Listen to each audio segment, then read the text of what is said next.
virtue for the month of June. Memo to every corporation. It's that time of year when you change your profile pictures to all colors of the rainbow for the Alphabet Mafia. Be sure to do your annual cash grab to show your virtue, but act fast. This only lasts for 30 days because on July 1st, they'll pretend it never happened at all. I may be a white boy, but I'm not stupid. I am too smart. I am too smart. I am too smart. I am too smart. S-M-R-T. S-M-A-R-T. Let me close with this. After I signed the PAC Act into law, still have the choice, ultimate authority over what happens to her body. But there's a child inside her body. Hold on. What about meth? Should she be allowed to do meth? Yeah. I think if someone is doing meth while they're pregnant, that it is completely acceptable for something like, I don't know what the name of the service is in the United States. Child services? I guess DCFS would be... Yeah. It's her body, though. Yeah, it's her body. If she wants to do meth, what's the big deal? The big deal is that she's intentionally trying to kill a child. Hold on there a minute. Yeah, and I see where we're going. I don't understand what you're saying. What is that? What the fuck is that? What is that? In Massachusetts, right now, those crisis pregnancy centers that are there to fool people who are looking for pregnancy termination help outnumber true abortion clinics by 3 to 1. We need to shut them down here in Massachusetts, and we need to shut them down all around the country. You should not be able to torture a pregnant person like that. I'm sick of having my mental condition come into question.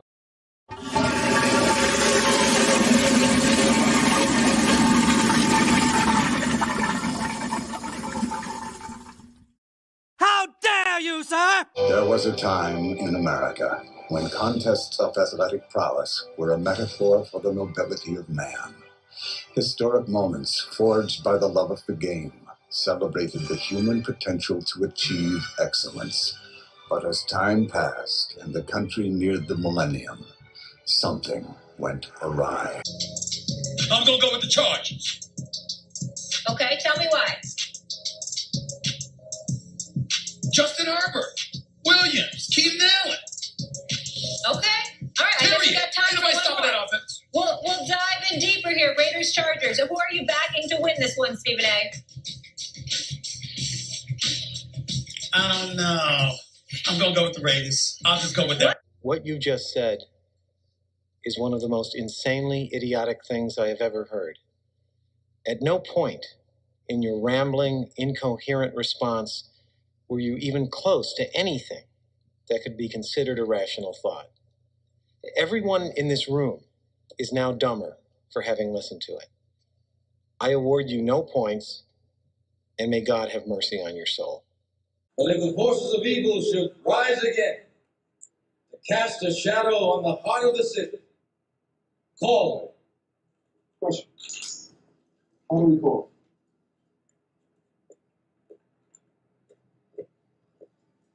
He gave us a signal.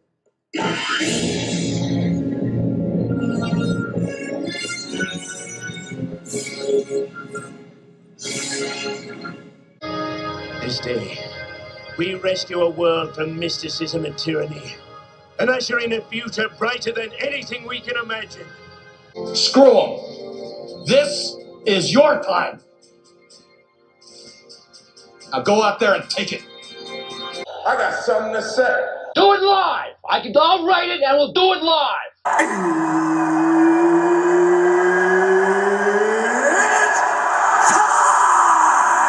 I just wanna be great. Yeah, I just wanna be great. Yeah, I just wanna be great. Yeah, I just wanna be.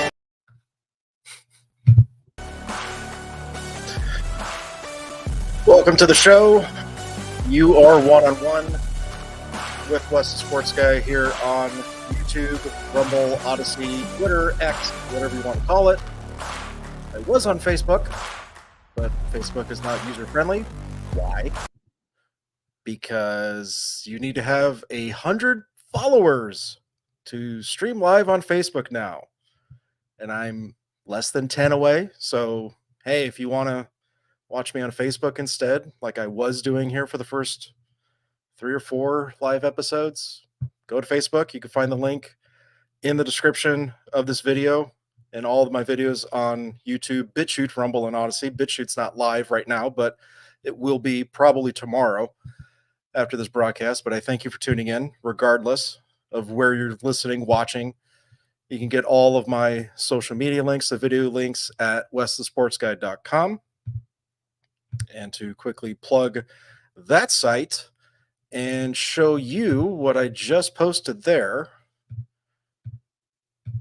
Let me get this together here. Bear with me. Bill Walton, one of the 50 greatest NBA players of all time, passed away. I believe it was Memorial Day. Fix that there. There we go. So I decided to post a couple pictures, and one of them is there with little old me, with Bill Walton having his hand on my shoulder. Yes, I might not look like the happiest little kid in the world, but that was at a basketball summer camp in 1997. You can go to westthesportsguy.com and read about my memories with Bill Walton. And I say memories because that's not the only time that I had an interaction with Bill Walton when I was a youngster. So you can go check that out at westthesportsguy.com. Me and Bill Walton, it's right there on the homepage for you at your convenience. And to get this out of the way as well, I do thank you and anybody and everybody that is supporting myself through Coffee Brand Coffee, being a partner with that great company. It's got coffee, tea, cocoa, snacks, all kinds of stuff. You can get it at coffeebrandcoffee.com. Go ahead and show you the site real quick. You can find my partner discount link at westthesportsguy.com as well.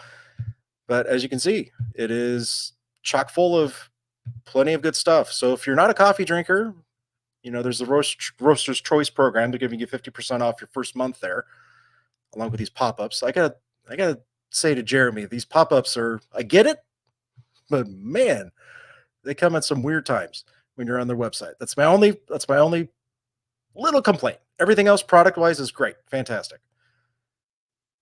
But plenty of coffees to choose from. If you don't like the coffee roast in bean or ground coffee, there's K-Cups. There's also cocoa. Father's Day is coming up. If your dad is not a coffee drinker, or if he doesn't drink tea, there's plenty of, well, I should say plenty. There's 3 options for cocoa, but they are delicious. Take my word for it. They are delicious. I haven't tried any of the teas. I'm not a tea drinker, but the coffee is great. I have not had a bad roast of coffee. It is fresh.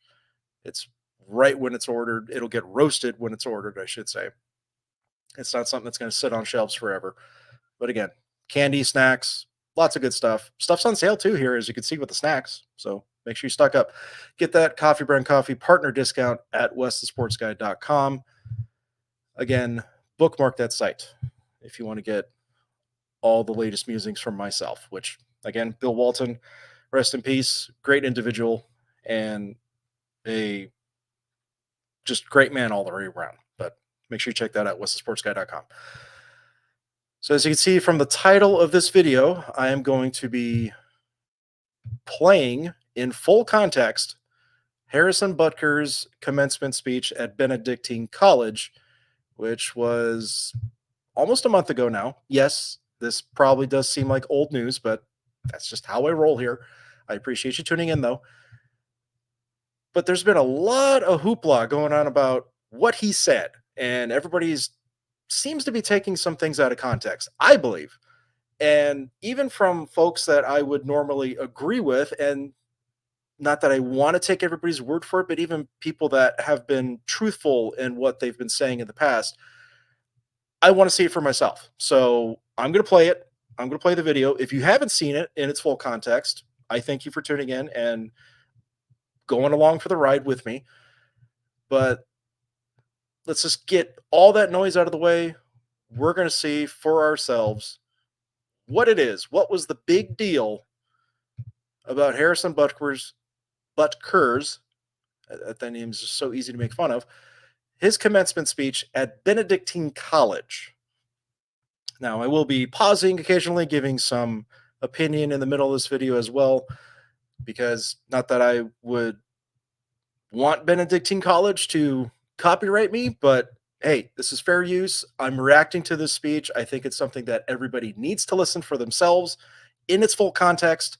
Yes, I will be giving my own opinion on the matter during the broadcast of this, so this video is going to be kind of long, but again, it's a live stream. We're doing it live, like I took that Bill O'Reilly clip there. So without further ado, let's get into Harrison Butker's speech. Ladies and gentlemen of the class of 2024, I would like to start off by congratulating all of you for successfully making it to this achievement today. I'm sure your high school graduation was not what you had imagined, and most likely neither was your first couple years of college. By making it to this moment through all the adversity thrown your way from COVID, I hope you learned the important lessons that suffering in this life is only temporary. Now, I myself am not Catholic. I don't know a whole lot about the Catholic religion. I know it's what you would call a sect, S-E-C-T, of Christianity. So, not pretending that I know everything that he's espousing as far as the Catholic faith goes. But very important here, he is a Catholic speaking to other Catholics at a Catholic university. Very important that gets put right here in the beginning of this. So I like how he's espousing with the nonsense of COVID, how they've gone through that to get to where they are at this point in their lives. As a group, you witnessed firsthand how bad leaders who don't stay in their lane can have a negative impact on society. It is through this lens that I want to take stock of how we got to where we are and where we want to go as citizens and, yes, as Catholics. One last thing before I begin. I want to be sure to thank President Minnis and the board for their invitation to speak. When President Minnis first reached out a couple of months ago, I had originally said no. You see, last year I gave the commencement address at my alma mater, Georgia Tech, and I felt that one graduation speech was more than enough. So interesting that he gave a commencement speech at Georgia Tech a year ago. Now, Georgia Tech, correct me if I'm wrong, is not a Catholic institution. So I'm assuming that commencement speech was rather appropriate or just not on this level that everybody's making it out to be at Benedictine College. So I would assume that the one at Georgia Tech was a far different speech than the one he gave here at Benedictine College. So nice little note there that he's already done this stuff once. So now this is a different environment, being that he is a Catholic. Especially for someone who isn't a professional speaker. But of course, President Minnis used his gift of persuasion and spoke to the many challenges you all faced throughout the COVID fiasco and how you missed out on so many milestones the rest of us older people have taken for granted. While COVID might have played a large role throughout your formative years, it is not unique. Bad policies and poor leadership have negatively impacted major life issues. I love how he calls it a fiasco. That's one word I have not heard it described that way, but that's an appropriate way to describe it. Things like abortion, IVF, surrogacy, euthanasia, as well as a growing support for degenerate cultural values in media, all stem from the pervasiveness of disorder. Our own nation is led by a man who publicly and proudly proclaims his Catholic faith, but at the same time is delusional enough to make the sign of the cross during a pro-abortion rally. So right out of the gate, so I guess that's ruffled a lot of people's feathers, where he's talking about and I would agree with this, the evils of abortion.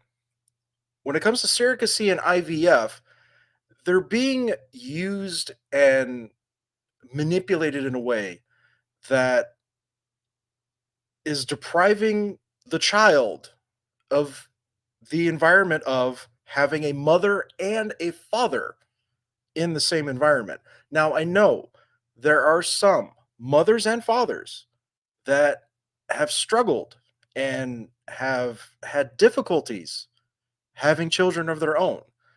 Thus, the surrogacy, IVF, that being available to them.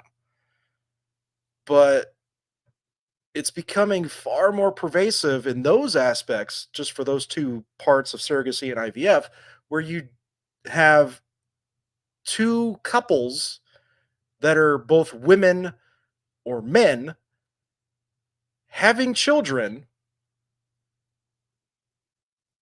because biologically two women and two men cannot have children together, but they're using surrogacy and IVF to purchase children. That's a big problem. Now, when it comes to abortion, this is a fact. Life begins at conception. What ends up happening between two human beings, they're men and women, what ends up happening is that a human gets born out of that conception. That is a human being. That is not going to be a dog. It's not going to be a cat. It's not going to be a bird. It's not going to be a gazelle, a zebra. It's going to be a human being. And anybody that denies that is fooling themselves and also lying at the same time. So that's where I stand on abortion, is that you first have to come to the understanding that what the truth is, it's a human being. And the one thing that you should practice more of, if you do not want to have another human being, or a human being, regardless of how many you've already had in your life, if you haven't gone through that process yet one time, the one process that you can go about not having human beings is abstinence. You don't do that, so that way you don't have a risk of having to either raise a child or end the child. But abstinence, that's the way to go. I know I went off a little bit longer than I needed to there, but I'll let this go. He has been so vocal in his support for the murder of innocent babies that I'm sure to many people, it appears that you can be both Catholic and pro-choice. He is not alone. From the man behind the COVID lockdowns to the people pushing dangerous gender ideologies onto the youth of America, they all have a glaring thing in common. They are Catholic. This is an important reminder that being Catholic alone doesn't cut it. These are the sorts of things we are told in polite society to not bring up. You know, the difficult and unpleasant things.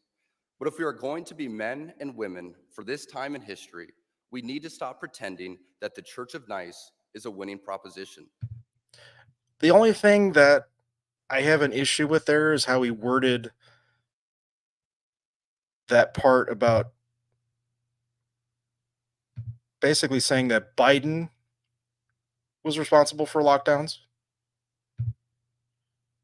I'm going to go back and play that. Make the sign of the cross during a pro-abortion rally. He has been so vocal in his support for the murder of innocent babies that I'm sure to many people, it appears that you can be both Catholic and pro-choice. He is not alone. From the man behind the COVID lockdowns to the people pushing dangerous. Yeah, from the man behind the COVID lockdowns. No, I disagree with that wording. Joe Biden was not the man behind the COVID lockdowns. The truth was, Donald Trump was president. The COVID lockdowns were happening under his watch. It was also being promoted by him and his administration at that time. Again, this is the truth. Also, Operation Warp Speed was a thing that was happening under his watch that he still champions to this day.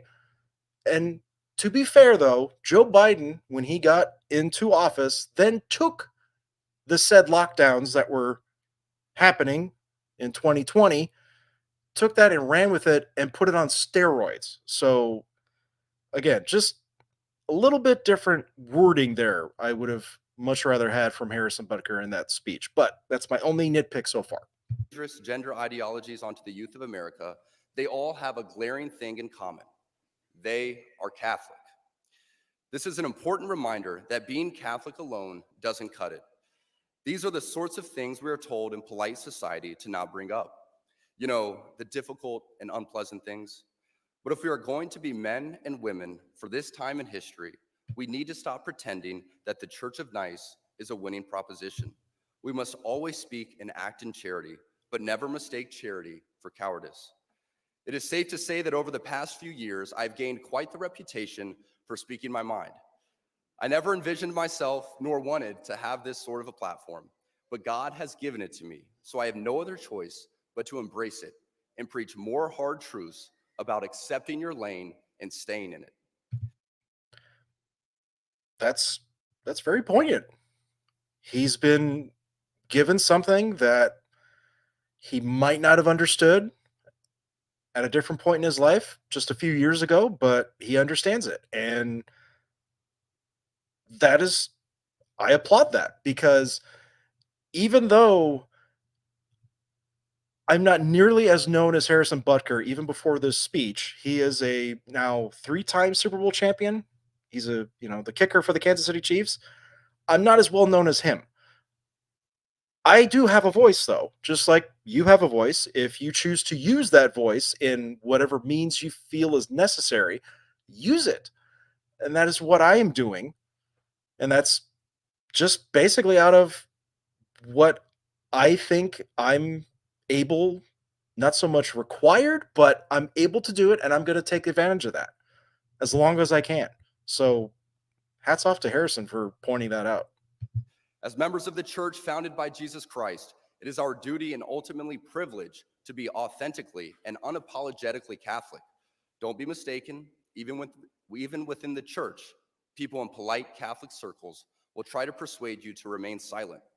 There even was an award-winning film called Silence, made by a fellow Catholic, wherein one of the main characters, a Jesuit priest, abandoned the church and as an apostate, when he died, is seen grasping a crucifix, quiet and unknown to anyone but God.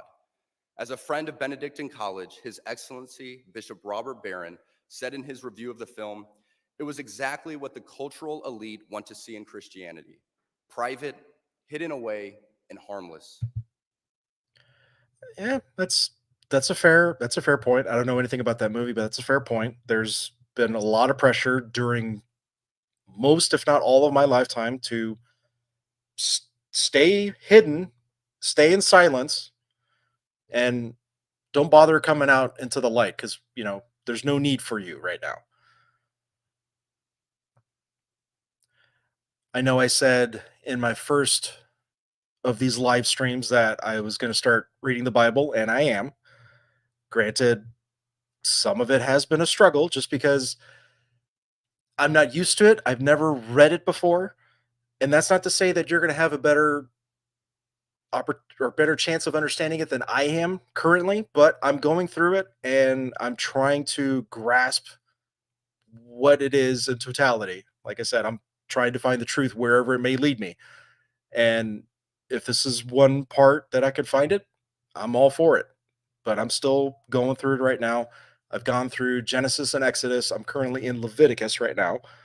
That's about 100 pages. So I, pat on my back. But this is definitely something that I would say most of my life I didn't go to church. I didn't grow up in a specific sect of Christianity, but we were Christian growing up. And this is what I would identify with more than anything else.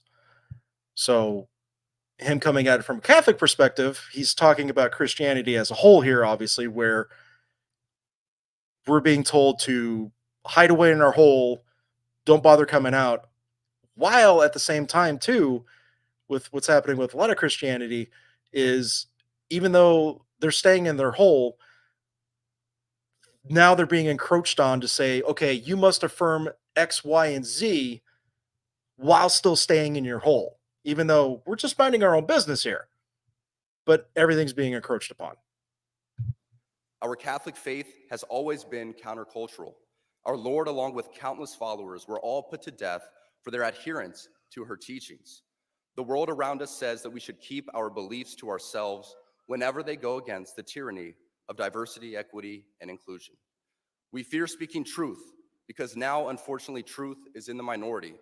Congress just passed a bill where stating something as basic as the biblical teaching of who killed Jesus could land you in jail. He's talking about that anti-Semitism bill, which, yes, it's bad. It violates the oath that Congress took to defend the United States Constitution, even though the bill does say it's not supposed to, whatever the wording was. But even though the bill does say this isn't going to encroach on anybody's First Amendment rights, but you're leaving it open for an NGO, a non-government organization that gets government funding to decide what is and isn't anti-Semitic. So how does that work in that bill? But make no mistake, before we even attempt to fix any of the issues plaguing society, we must first get our own house in order, and it starts with our leaders. The bishops and priests appointed by God as our spiritual fathers must be rightly ordered. There's not enough time today for me to list all the stories of priests and bishops misleading their flocks, but none of us can blame ignorance anymore and just blindly proclaim that that's what Father said. Because sadly, many priests we are looking to for leadership are the same ones who prioritize their hobbies or even photos with their dogs and matching outfits for the parish directory. It's easy for us laymen and women to think that in order for us to be holy, that we must be active in our parish and try to fix it. Yes, we absolutely should be involved in supporting our parishes, but we cannot be the source for our parish priests to lean on to help with their problems. He's calling out Catholic priests.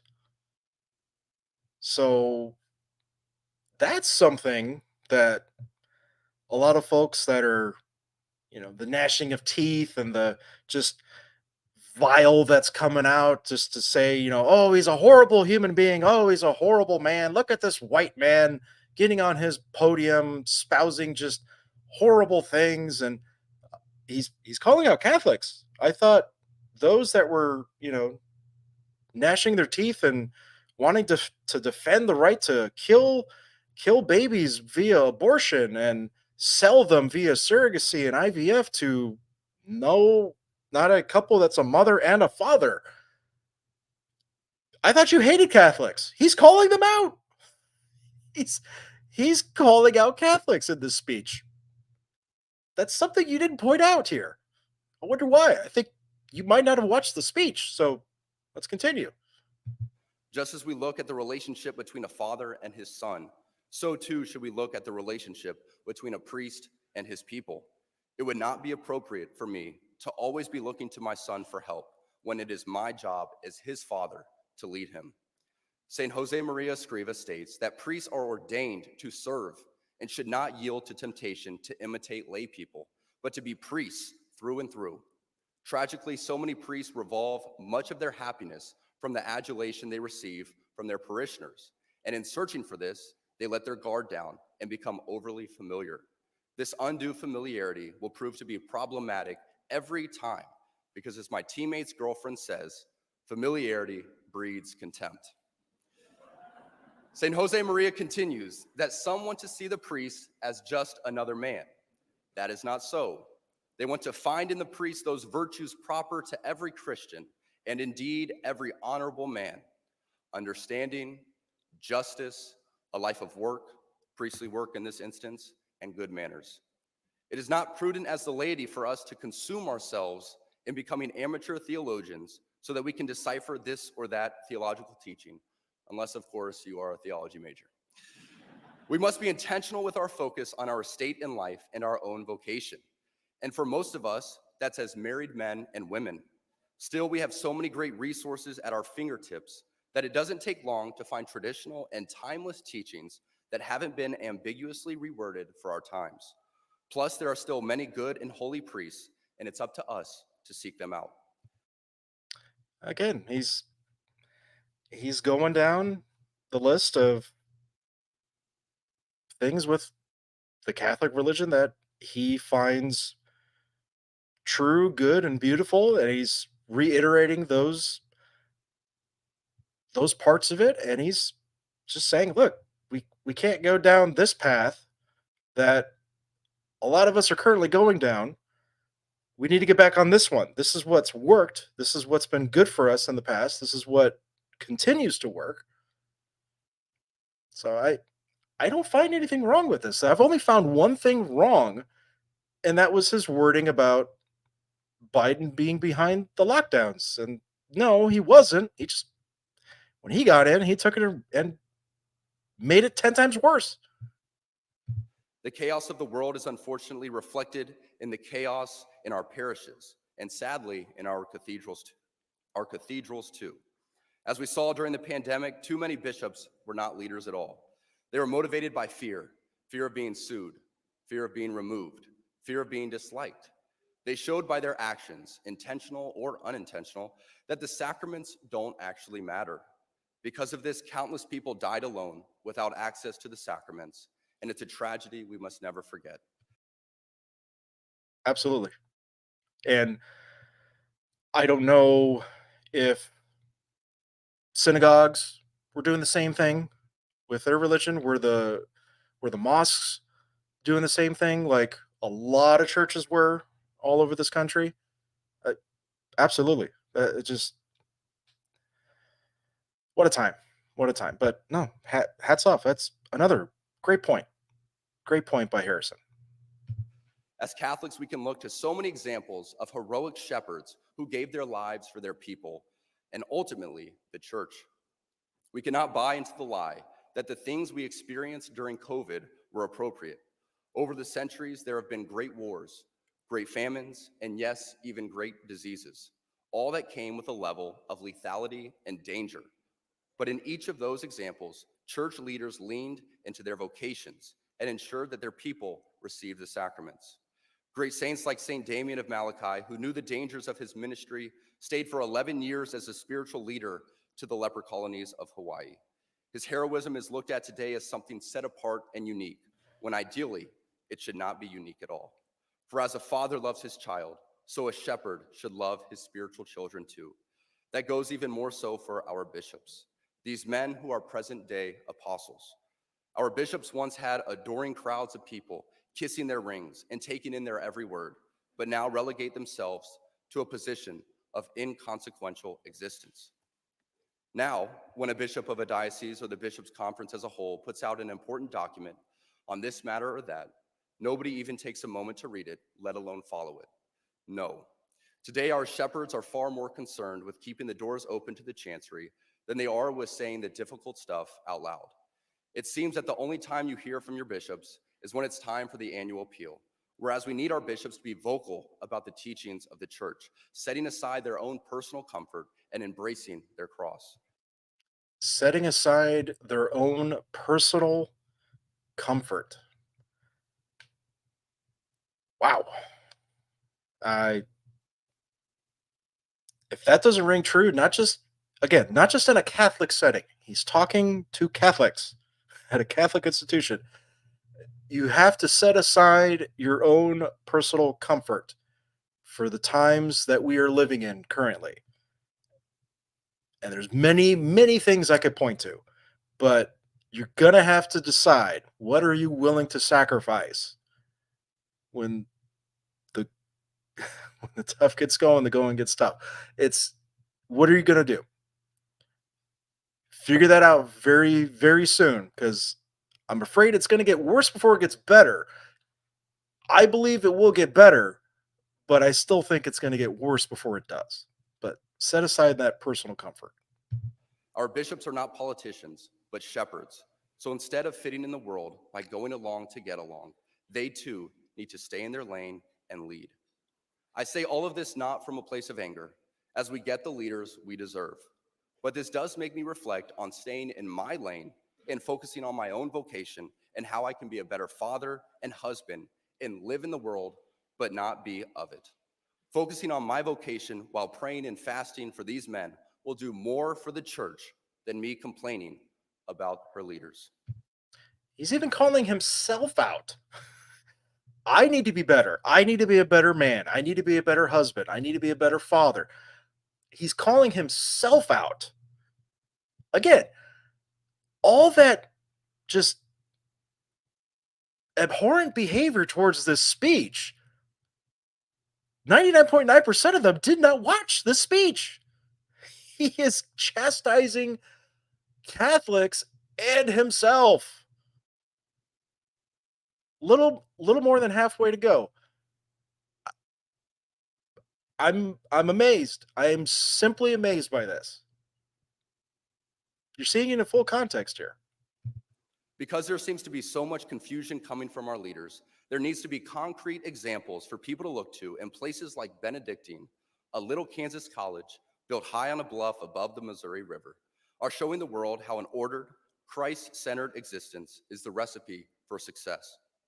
You need to look no further than the examples all around this campus, where over the past 20 years, enrollment has doubled, construction and revitalization are a constant part of life, and people, the students, the faculty, and staff are thriving. This didn't happen by chance. In a deliberate movement to embrace traditional Catholic values, Benedictine has gone from just another liberal arts school with nothing to set it apart to a thriving beacon of light and a reminder to us all that when you embrace tradition, success, worldly and spiritual, will follow. I am certain the reporters at the AP could not have imagined that their attempt to rebuke and embarrass places and people like those here at Benedictine wouldn't be met with anger, but instead met with excitement and pride. Not the deadly sin sort of pride that has an entire month dedicated to it, but the true God-centered pride that is cooperating with the Holy Ghost to glorify Him. Reading that article now shared all over the world, we see that in the complete surrender of self and a turning towards Christ, you will find happiness. Right here in a little town in Kansas, we find many inspiring lay people using their talents. President Minnis, Dr. Swafford, and Dr. Zimmerer are a few great examples right here on this very campus that will keep the light of Christ burning bright for generations to come. Being locked in with your vocation and staying in your lane is going to be the surest way for you to find true happiness and peace in this life. So, okay, besides the ones at the beginning, abortion, IVF, surrogacy, going after Joe Biden, who, for whatever reason, is being propped up by these weird folks.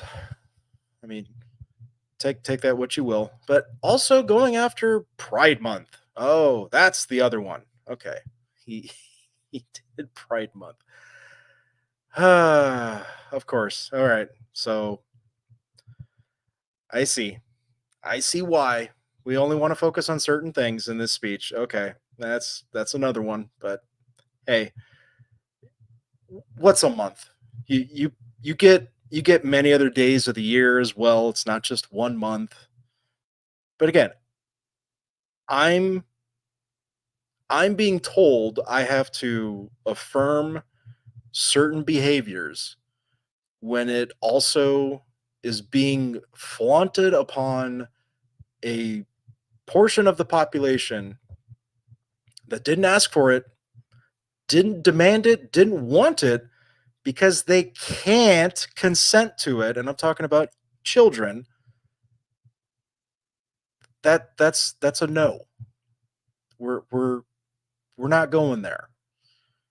We're not going into women's spaces. We're not going into women's sports just because you either want to do it for financial gain or you have some sick, twisted, granted, I sympathize with the mental plight of those that have some legitimate issues there, thinking they are a woman, but you are not. You won't be, no matter what crazy doctor decides to do, because he's taking your money, he or she's taking your money to do this to you. It's a one-way street. You're not going to go back, either chemically or physically. You're going down a path that you cannot reverse. But there are those that are doing it for financial gain, and that's also just as bad. But I sympathize with those that do have problems, that they do need the help that they absolutely deserve, but they're being lied to in the process and being taken advantage of. That is grotesque. going off on a tangent there. I see now why. Okay, so there's a few things being checked off here. Why people went as hard as they did at Harrison. So It is essential that we focus on our own state in life, whether that be as a layperson, a priest, or religious. Ladies and gentlemen of the class of 2024, you are sitting at the edge of the rest of your lives. Each of you has the potential to leave a legacy that transcends yourselves and this era of human existence. In the small ways, by living out your vocation, you will ensure that God's church continues and the world is enlightened by your example. For the ladies present today, congratulations on an amazing accomplishment. You should be proud of all that you have achieved to this point in your young lives. I want to speak directly to you briefly because I think it is you, the women, who have had the most diabolical lies told to you. How many of you are sitting here now about to cross this stage and are thinking about all the promotions and titles you are going to get in your career? Some of you may go on to lead successful careers in the world, but I would venture to guess that the majority of you are most excited about your marriage and the children you will bring into this world. okay, so this clip was being played a lot, and there wasn't anything in that clip that he said where he's telling women what they should do instead of. Because he says, I'm sure you're going to have, a great long lasting career, promotions, all the sort. But he's also saying, and those of you that will be getting married, because I'm sure in the Catholic audience, there's going to be or really any audience, not just Catholic, but he's speaking at a Catholic institution. There's a lot of women in that audience that are going to get married eventually. Doesn't mean every single one of them should get married, and he demanded they all get married and bore children. That's not what he said here. Clearly, it's not what he said. Now, in the grand scheme of this whole speech, it doesn't mean you have to agree with everything he said. And I know a lot of people were saying they don't agree with everything he said, but hey, hats off to him for saying what he did and what he believes in. Okay, that's fine. But those that are gnashing their teeth and just absolutely disgusted with the way that he's smashing their idols, he's destroying their idolatry. That's what was happening here. He's going after their idols and saying to them, look, you will have a great career, whatever profession you decide to go into. He's not even speculating what that would be. But he didn't pivot and go to a Handmaid's Tale type of environment that they should just get married and bear children and be homemakers the entire time. That's not what he did here, obviously. Anybody with half a brain could see that in the clip that they're using to throw in his face and say, how dare you tell women what to do? It's not what he did. Not even close. I can tell you that my beautiful wife, Isabel, would be the first to say that her life truly started when she began living her vocation as a wife and as a mother. I'm on this stage today and able to be the man I am because I have a wife who leans into her vocation. I'm beyond blessed with the many talents God has given me, but it cannot be overstated that all of my success is made possible because a girl I met in band class back in middle school would convert to the faith, become my wife, and embrace one of the most important titles of all, homemaker. Now, even in that clip, he did not say homemaker is better than nurse, better than doctor, better than CEO, whatever the profession is that any woman wants to go towards in their life. That's entirely up to them. Everybody has that decision they will make at some point.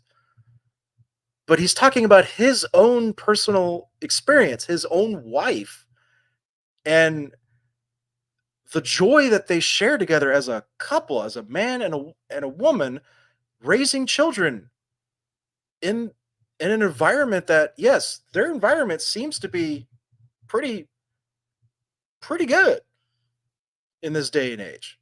That's something to adhere to try to strive for. I can only hope I meet someone and I would like to get married someday. Full disclosure. I would like to have children someday. Also, full disclosure.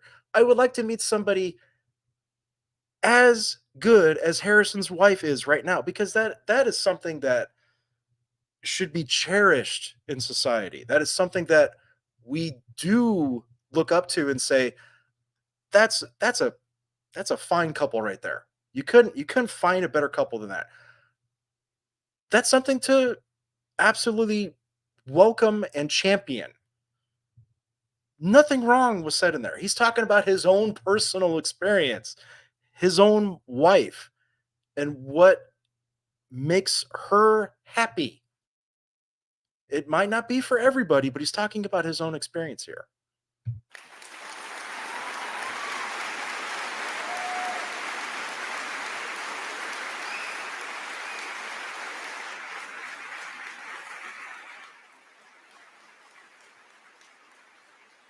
Well-deserved applause. She's a primary educator to our children. She's the one who ensures I never let football or my business become a distraction from that of a husband and father. She is the person that knows me best at my core, and it is through our marriage that, Lord willing, we will both attain salvation. I say all of this to you because I have seen it firsthand, how much happier someone can be when they disregard the outside noise and move closer and closer to God's will in their life.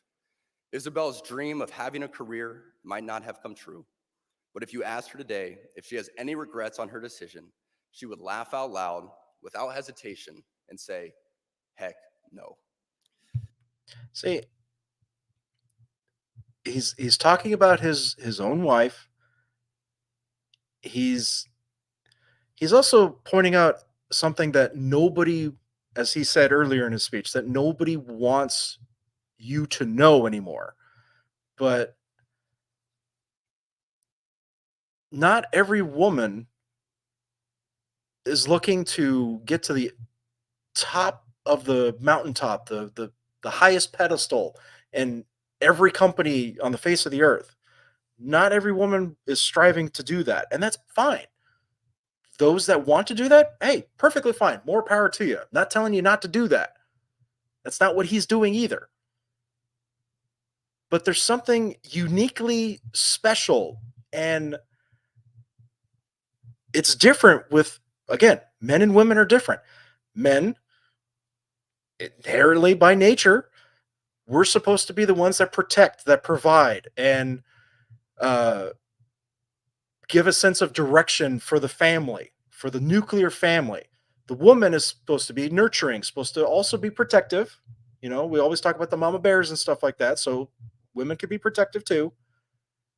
But on top of that, there's also that home environment that is unique to them. A man cannot do what a woman can in that home environment. So he said here, they're homeschooling, obviously, because he says that she's the primary educator for her children. So I shouldn't say that means they're homeschooling, but if they are, it's perfectly fine. But I think he's doing that in a very purposeful way by saying that she's the primary educator. She's teaching, she's nurturing their children to strive for something better than what they already have and what they've already achieved in their lives. They want their children to have better experiences than they did. So it's very personal what he's doing here. It's not an attack. It's not anything more than just he's sharing his own personal experience to the next generation. Mind you, a generation that, as he's talking a lot about COVID here, this generation of college graduates didn't have a high school graduation. I've been in that environment where a generation of kids did not have a high school graduation. Was my high school graduation, was your high school graduation the most, cherished experience of your life? It probably was. It might not have been like on the upper echelon for you. It's not in my top 5, but it's right there in the top 10 of things where it's like, hey, I did that. It's done. Woohoo! I did it.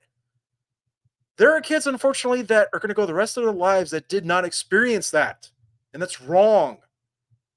So they get to have a college graduation. They get to have somebody up there with real life experiences to kind of guide them in a sense to say, hey, we're all Catholics here. I'm a Catholic. This is a Catholic institution. Here's what we should build our bedrocks on for a happy life, to better society going forward.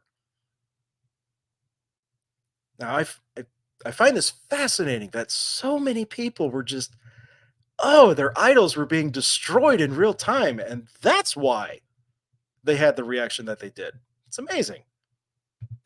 As a man who gets a lot of praise and has been given a platform to speak to audiences like this one today, I pray that I always use my voice for God and not for myself.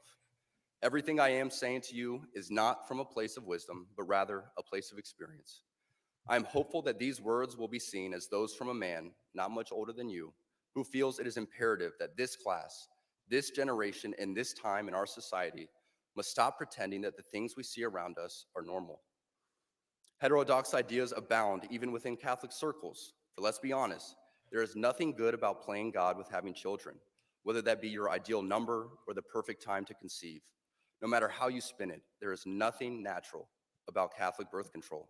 It is only in the past few years that I have grown encouraged to speak more boldly and directly, because as I mentioned earlier, I have leaned into my vocation as a husband and father, and as a man. To the gentlemen here today, part of what plagues our society is this lie that has been told to you that men are not necessary in the home or in our communities. As men, we set the tone of the culture, and when that is absent, disorder, dysfunction, and chaos set in. This absence of men in the home is what plays a large role in the violence we see all around the nation. Other countries do not have nearly the same absentee father rates as we find here in the US, and a correlation could be made in their drastically lower violence rates as well. Oh, he was only going after women. No. He's calling out the men. You're being absent in the home. That doesn't mean that you should be homemakers. You're not involved. You're not married. You're not being fathers that you should be. If you're going around and having children, but you're not committing to that woman that birthed your child or children, where are you? He's right to call it out. He's right to say that a lot of this high crime with the violence that we're seeing in certain cities all across the country, it pales in comparison to other places because there's lack of fathers in the home. And that's all demographics. I'm not singling out a single demographic. Neither did he. He's calling out men. All men. Again, amazing that everybody thought he was going after only women. No, he went after everybody. I think he's gone after pretty much everybody. Yeah, there's about 5 minutes left in this, but I think he covered all bases. I think he's gone after every single group that you could think of in this. Be unapologetic in your masculinity, fighting against the cultural emasculation of men. Do hard things. Never settle for what is easy. You might have a talent that you don't necessarily enjoy, but if it glorifies God, maybe you should lean into that over something that you might think suits you better. I speak from experience as an introvert who now finds myself as an amateur public speaker and an entrepreneur, something I never thought I'd be when I received my industrial engineering degree. The road ahead is bright. Things are changing, society is shifting, and people, young and old, are embracing tradition. Not only has it been my vocation that has helped me and those closest to me, but not surprising to many of you, should be my outspoken embrace of the traditional Latin Mass. I've been very vocal in my love and devotion to the TLM and its necessity for our lives.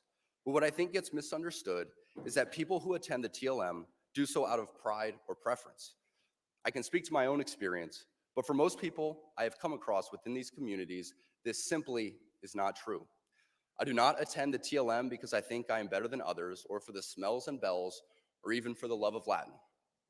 I attend the TLM because I believe, just as the God of the Old Testament was pretty particular in how he wanted to be worshiped, the same holds true for us today.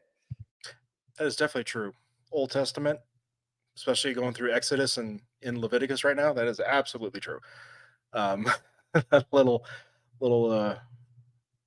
added piece I could throw in there. But I sympathize with the introvert. I do. I would classify myself more as an introvert, but here I am.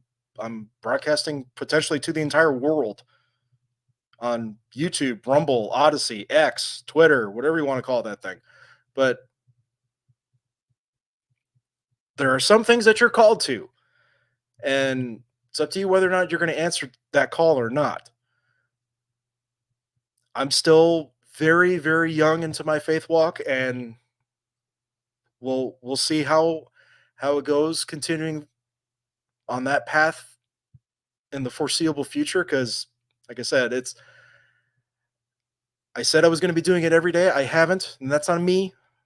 I got to kick my own self in the butt from time to time, but aside from that, I'm trudging along. I'm going at it at my own pace, but I think I'm in a good spot to see this thing through. But I sympathize with his talk there about being an introvert. I absolutely would classify myself as that. But here I am, doing what I'm doing, and I appreciate you watching through with this. It is through the TLM that I encountered order and began to pursue it in my own life. Aside from the TLM itself, too many of our sacred traditions have been relegated to things of the past, when in my parish, things such as Ember Days, days when we fast and pray for vocations and for our priests, are still adhered to. The TLM is so essential that I would challenge each of you to pick a place to move where it is readily available. A lot of people have complaints about the parish or the community, but we should not sacrifice the Mass for community. I prioritize the TLM even if the parish isn't beautiful, the priest isn't great, or the community isn't amazing. I still go to the TLM because I believe the holy sacrifice of the Mass is more important than anything else. I say this knowing full well that when each of you rekindle your knowledge and adherence to many of the church's greatest traditions, you will see how much more colorful and alive your life can and should be. As you move on from this place and enter into the world, know that you will face many challenges. Sadly, I'm sure many of you know of the countless stories of good and active members of this community who, after graduation and moving away from the Benedictine bubble, have ended up moving in with their boyfriend or girlfriend prior to marriage. Some even leave the church and abandon God. It is always heartbreaking to hear these stories, and there is a desire to know what happened and what went wrong. What you must remember is that life is about doing the small things well, setting yourself up for success, and surrounding yourself with people who continually push you to be the best version of you. I say this all the time, that iron sharpens iron. It's a great reminder that those closest to us should be making us better. If you are dating someone who doesn't even share your faith, how do you expect that person to help you become a saint? It's a fair question. But again, he's talking about Catholics. He's going after Catholics at a Catholic institution. He is a Catholic. I mean, there's Christian teachings very similar with Catholics and other sect, SECTS, sects, however you want to pronounce that. It doesn't sound right, but it's SECTS is what I'm saying. So the teachings are very similar, at least as a novice. Call me a novice here. But again, he's calling out his flock. He's going directly into that environment. He's calling it like he sees it. If your friend group is filled with people who only think about what you're doing next weekend and are not willing to have those difficult conversations, how can they help sharpen you? As you prepare to enter into the workforce, it is extremely important that you actually think about the places you are moving to. Who is the bishop? What kind of parishes are there? Do they offer the TLM and have priests who embrace their priestly vocation? Cost of living must not be the only arbiter of your choices, for a life without God is not a life at all, and the cost of salvation is worth more than any career. I'm excited for the future, and I pray that something I have said will resonate as you move on to the next chapter of your life. Never be afraid to profess the one holy, Catholic, and apostolic church, for this is the church that Jesus Christ established, through which we receive sanctifying grace. I know that my message today had a little less fluff than is expected for these speeches, but I believe that this audience and this venue is the best place to speak openly and honestly about who we are and where we all want to go, which is heaven. I thank God for Benedictine College and for the example it provides to the world. I thank God for men like President Minnis who are doing their part for the kingdom. Come to find out, you can have an authentically Catholic college and a thriving football program.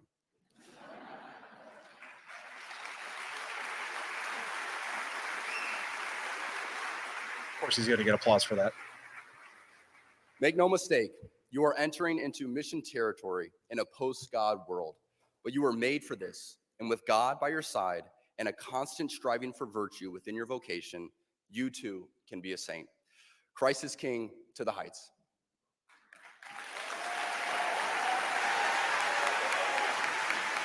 Okay, so I have to ask again. What was so controversial about that? Now, the name Colin Kaepernick, I haven't uttered that name on this channel in quite some time, but the only reason why I'm going to bring it up now is because Colin Kaepernick, his name is being compared to by those that were just totally dishonest in sports media to say, oh, Colin Kaepernick, he got banned from the NFL for doing something that he absolutely, was doing the greater good for. But Harrison Butker, he was just going after women. How did he do that? How did Harrison do? No, he went after everybody. He was not telling women you belong in the home and that's the end of it. No, he did not do that. He did not do that. How could you watch that speech and tell me that's what he said? Because he didn't. He didn't do it. But you're bringing up Colin Kaepernick. Colin Kaepernick, somebody pointed this out, and I'll give him full credit for this because I did not think about this until it was said. Jason Whitlock pointed out that if Colin Kaepernick's biggest gripe, which I don't even know what he believes anymore because he is totally out on his own island trying to figure out what he needs to do to continue to get just that victimhood mentality and get that money that's supposedly coming his way from Nike, I guess. I don't know. I haven't been paying attention to anything he's been doing. But it was pointed out by Jason Whitlock, and this I absolutely believe. This is what would have helped Colin Kaepernick. He and everybody that was trying to make a case for Colin at the time, kneeling during the national anthem, if his problem was with the way that politicians were acting and the way that police were conducting themselves in their day-to-day jobs, why didn't Colin Kaepernick go to the city council? Why didn't he go to a politician's office? Why didn't he do that instead of kneeling on a football field? Because if you really have a problem with policing in this country, go to where the decisions are made. You go to the city council. You go to the politician's office. You get your photo op with them, whatever. You have that discussion. Did he ever do that? I don't believe he did. He was too busy kneeling on the damn football field. And the reason why he was doing that, just to refresh that memory, he got benched for Blaine Gabbert going into that season. Crap. I lost my job. I didn't put in the work. I didn't put in the effort to stay as a starting quarterback in the NFL. What am I going to do? What am I going to do to stay relevant? I know. I'll play the victim. I will be a victim. Gee, how can I be a victim when I'm making so much money as a quarterback in the NFL? I know. I'll use something else that has nothing to do with me and play the victim that way. That's how I will stay relevant. Voila. That's what happens. But Colin Kaepernick, if I were to, I'm only speaking for myself, if I were to take you seriously, that's what you should have done. You should have actually gone to the source and made your grievance with them, not on a football field. It wasn't going to ring true. It wasn't going to work for you at that time. But when you're playing the victim, it works perfectly fine because you're going to have plenty of people defending you and making up any kind of reason in the world to keep you as the victim. But what did Harrison Butker do in this situation? He went to the source, as Jason Whitlock pointed out. I agree with this 100%. Him pointing out what was going on with Kaepernick, why that was a dud, that made no sense at the time. It still doesn't to this day. But you see what Harrison Butker did. He's got a problem with the Catholic Church. He's got a problem with how men are conducting themselves. He's got a problem with, hey, women, you're being told vicious lies when it comes to abortion, IVF, surrogacy. Also, the fact that a homemaker is not worthy of you. It's just, he went to the source. He called it as he sees it. He told them hard truths in that speech. But he went after everybody. He went after Catholics too. Like, it's amazing that the people that were so adamant in disagreeing with what Harrison Butker said about just one or two specific little things, obviously you didn't watch the entire freaking speech. He's calling out Catholics. I thought these people that are using all those things that he's criticizing as their idols, it's clearly idolatry, the way they're reacting to him, but the way in which he was going after Catholics, that's perfectly fine. That's the proper environment to do that. He went to a Catholic institution. He was invited by a Catholic institution. Him being a Catholic, it's just a bunch of Catholics graduating at this college institution. And he told them what they needed to hear. Nothing wrong with this whatsoever.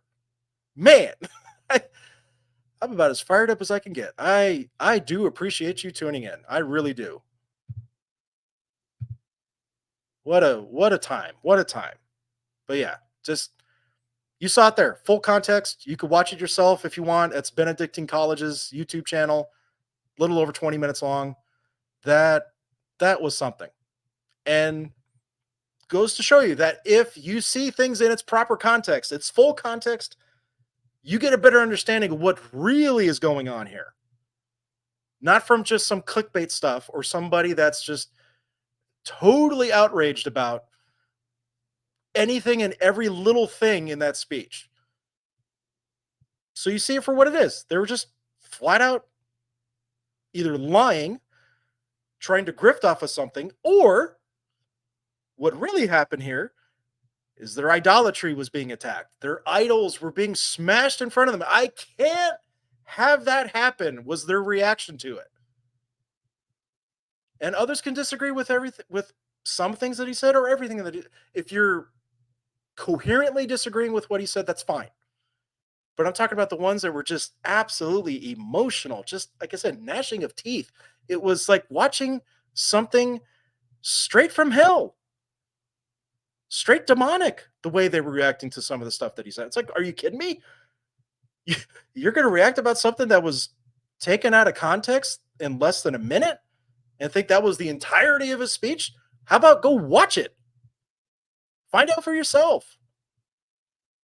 Maybe you'll have a different understanding about your idolatry, the way that you're idolizing these things that you feel are being attacked like it's some personal thing to you.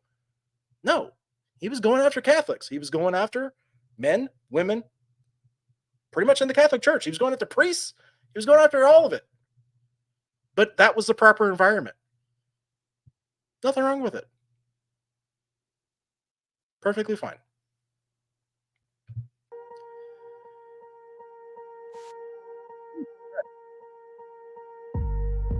Tuning in, make sure you bookmark westthesportsguy.com. Check out my latest post about my memories with Bill Walton, the brief interactions that they were, but they are still long-lasting memories that I will remember for the rest of the time. You can find those video links at YouTube, BitChute, Rumble, and Odyssey, also at westthesportsguy.com. Coffee Brand Coffee partner discount. That link is conveniently located there for you as well. Thank you for tuning in for this very, very long stream of the full context speech of Harrison Butker. I am Wes the Sports Guy, and I will see you live next time.